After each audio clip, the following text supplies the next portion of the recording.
The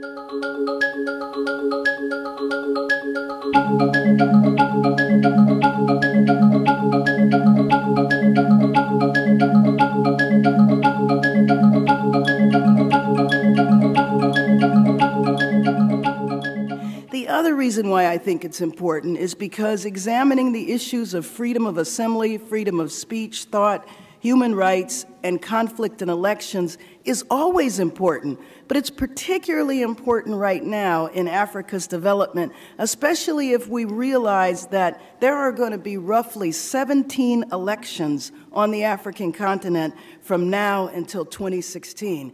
And so key questions will come up. Well, you know, we're here in the context of the U.S.-Africa Leaders Summit, or Leadership Summit, which I think is a great idea. I think every time you get people together to talk is a good idea, particularly people coming from different sides of issues. You know, and I'm thinking the Obama administration, one that has set certain standards in some key areas, versus governments like the ones in Equatorial Guinea or the ones in Rwanda and a few other, Gambia and a few other bad apples here.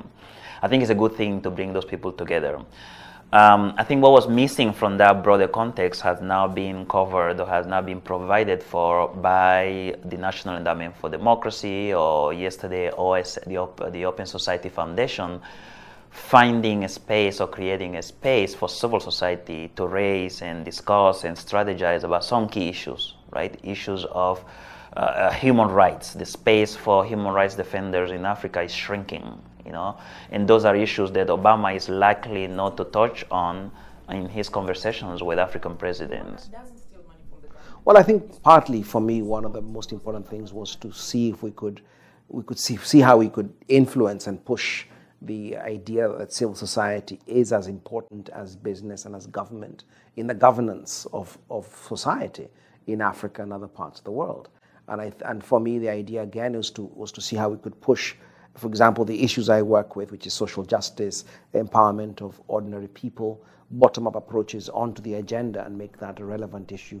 It's an interesting thing, of course, because you're bringing people from very many different parts of very many different experiences, very diverse. And I think for me, one of the most interesting issues was, I was in the civil society working group, and one of the most interesting things was the debate we had about whether civil society should be neutral, should be apolitical, should be non-partisan. This is progress. A few years ago, perhaps this has not had happened, you know, and certainly this opportunity that we're having today to discuss this with civil society would not have happened if Freedom House, National Endowment for Democracy, the RFK Center, and others did not see the need to raise with the U.S. government the fact that civil society needed to be included. So I think it's definitely a step in the right direction and a much needed step for those of us that work in Africa. Robert Kennedy said that each time a man stands up for an ideal, or acts to improve the lot of others, or seeks to improve justice for others, he or she sends forth a tiny ripple of hope. And crossing each other from a million different centers of energy and daring, they can sweep down the mightiest walls of oppression. Each time one of us speaks out, each time one of us stands up, each time one of us acts to improve the lot of others, it does in fact send forth a tiny ripple of hope.